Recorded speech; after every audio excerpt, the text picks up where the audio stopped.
yanzu dai gashi Allah ya kawo mu wannan lokaci wato na sallar layya. Muna gab da shiga lokacin sallar layya. Domin wata ya kusan kamawa.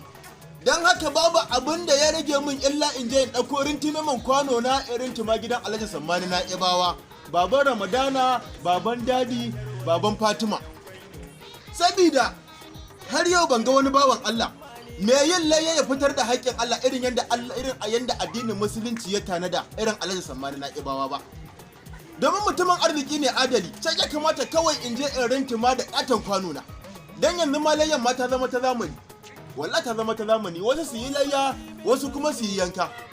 Babban abun ban haushi wai a ce makocinka ma yayi layya amma tsakaninka da shi sai dai ka rinka jiwo kanshi.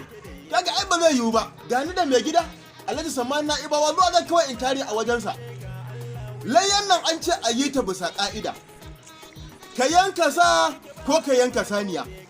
Ka yanka raƙumi ko ka yanka raƙuma. Ko ka yanka rago ko ka yanka raguwa. Ko ka yanka rago.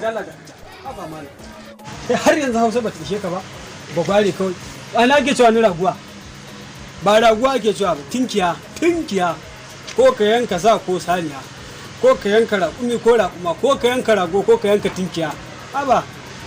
Har abada wajen abin arziki ba za a same ka ba. Duk gidan garanin da gidan gurmi da gidan goge da gidan kalangu ba inda baka leka. Da farin gemun ka geme da. A'a, to wallahi shari kake mun. Ni ka gani nan duk taron da zaka je ka same ni. Ko gurin da ake karanta diwani, ko gurin da ake karanta ishiriniya, ko gurin da ake karanta dalailul khairati. Haka ne. Amma ni abin da nake so ka gani, Hausa baka isa ka gaya min Hausa ba. Gaskiya ne. Saboda ka gani nan tsabar Hausa. Ka gani nan tsabar karatu na ma ban mancewa tun 1741. 1741 zuwa 1746. Ba karaman yawon karatu na yi ba. Na yi karatu a Ingila. Na yi karatu a Germany. Kai, na yi karatu a Egypt. Ba na mancewa lokacin da ina karatu a Egypt. Kana jin ana NCE ai. To NCE da kake jin ana cewa NCE wani kasar gumin bature ne. Bature ne nake gaya maka wani sun gami man bature abokina ne. Yana yawan kai min ziyara a Egypt. Dama da ya zo yana samu na kawai sai ya ce min good morning ni kuma in ce morning how are you. Ina gaya maka wannan. Muna turanci da shi sosai. Ka gani nan na yi karatu sosai, karatun ilimin addini da na boko nan babu wanda za a layince mana. To shi NCE idan ya zo gurin nan ya same ni sai ya ce min where is Danduma in ce mina Danduma. In ce masa you are welcome ya ce thank you fine boy. Ka sa wani kira da suke min a lokacin suna ce min fine boy. Yana da wani aboki shi kuma Balarabe. Shi kuma sai ya ce min maza tashtari ni kuma sai in ce mai tashtari limaza. Ka gani nan ba karamin karatu na yi ba har za ka zo ka wai nuna min Hausa. Yare iri da kai wallahi sai in turance ka. Kai ka raba no station anabasis watan zajaka tutsuna ribos. Kai da kake ganin wai kai akwai abin da ka sani. To kawai ka tsaya iya nan ka gani nan ba karamin makaranci bane. Na zo ina so in yi fadakar wannan in yi ma mutane nuni domin su fahimci yanda layyan nan take. Kamar yanda wasu suka mance da mutane suna layya irin yanda wannan adalin mutumin arziki Alhaji Sammani na Ibawa yake yi. Wallahi da ba haka ba. Amma yanzu a ce layya makocinka he layya he dai ka jiwo kanshi. Layyan nan aka ce idan ka yanka saniyan nan lafiyayya ko ragon nan ko ka yanka tinkiya ka ce ko saboda na ce raguwa wai ka zo ka ce mun tinkiya. Ka duk wannan bayani kace mara amfani. Ka ce kai wani karatu menene wani shekaru can wanda shekarun ma ba a haife ka ba. Ɗaya kenan. Ka zo ka ce ana ce ma dan dumina miwa dan duk wannan ba shi bane. Ka dai tsoron Allah da Annabi. Tunda kai da Allah bai sa ka san sunan dabbobin nan da za a yi layyan nan da su ba. Ka je ka samu malami. Ka samu malami da Allah ko irin mu ko kuma ma wasu su ga ma yanda ake layyan nan a addinance.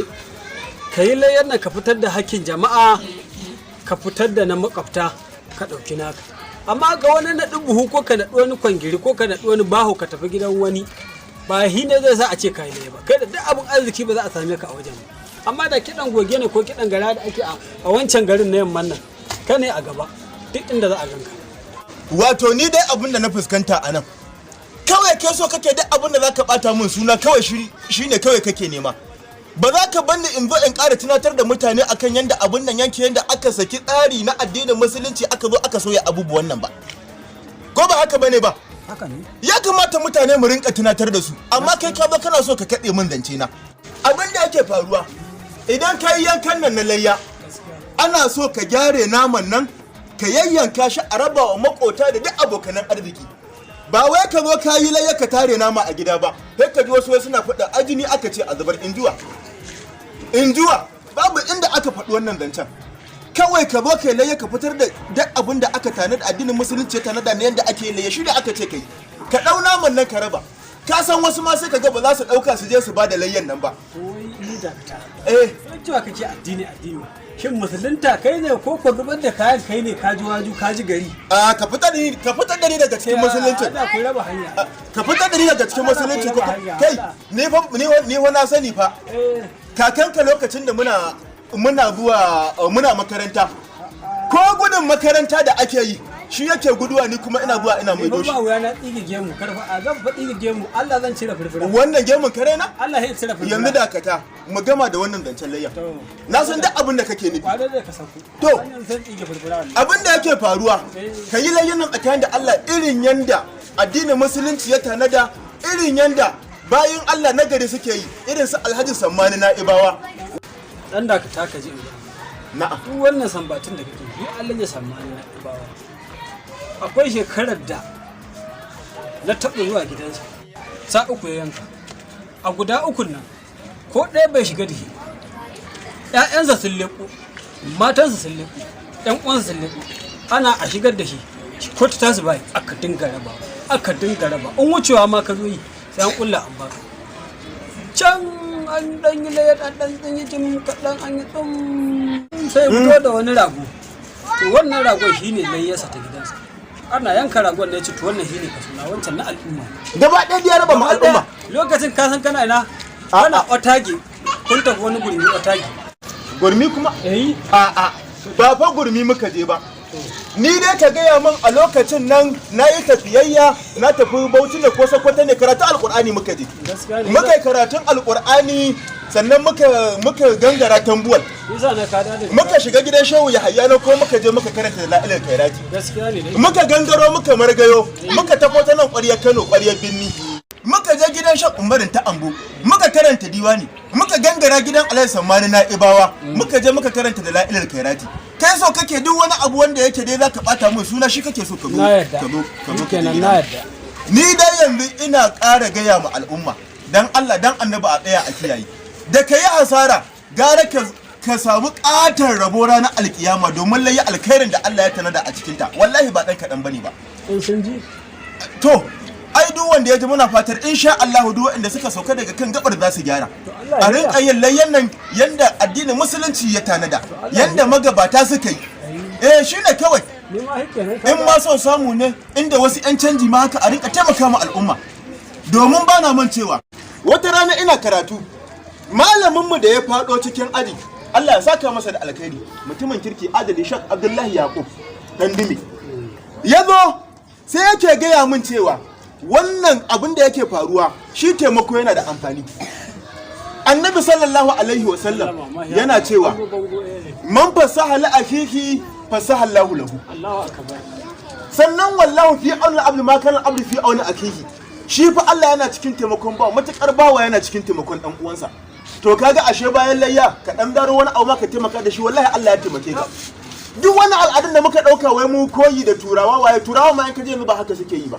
Gaskiya duniya ta yi Allah ya gaskiya ce dama idan wahala ba ta samu in daɗi da sa mutum ya shige ba. Ya wahala ta sa mutum ya shige. Me kake nufi? A'a to kuma ni wannan magana ce ta malam Bahawi ba da kai nake ba. To in ka duba dai gaba ɗaya ma duniyar nan hiyar duniya aqalli min al-qalili wa ashuquha azanni min al-dalili ko?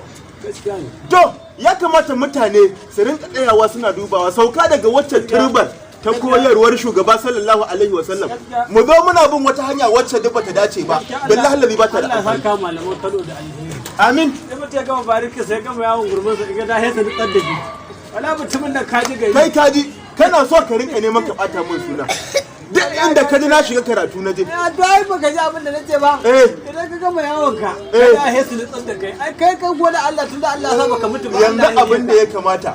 Mu dai mu yi fatar Allah ya sa dukkan wannan sako da muka isar karkashin jagorancin mai martaba mutumin kirki a Sammani na Ibawa. Ka tahi tafiya gidansa.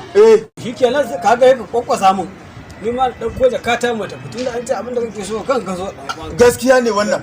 Magana ce ta ma'aiki. To yi ne zai tabbatar min da cewa ka dawo gida Najeriya. Karka damu. Karka damu wannan adaba matsala bane ba.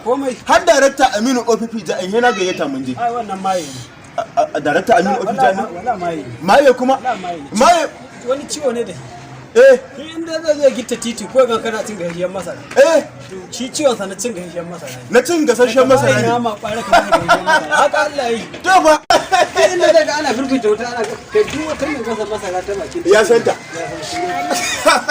To tayi zamu tunda mu tafi tunda magariba ta almuru yana keto. Sai a ji alwala ai sallah amma dai ba kai ne liman din ba. A'a ni suna nan ma suna jira da. Da ba matsala. Sai Alhaji Sammani Zaki, Baba Ramadana a gaishe ka.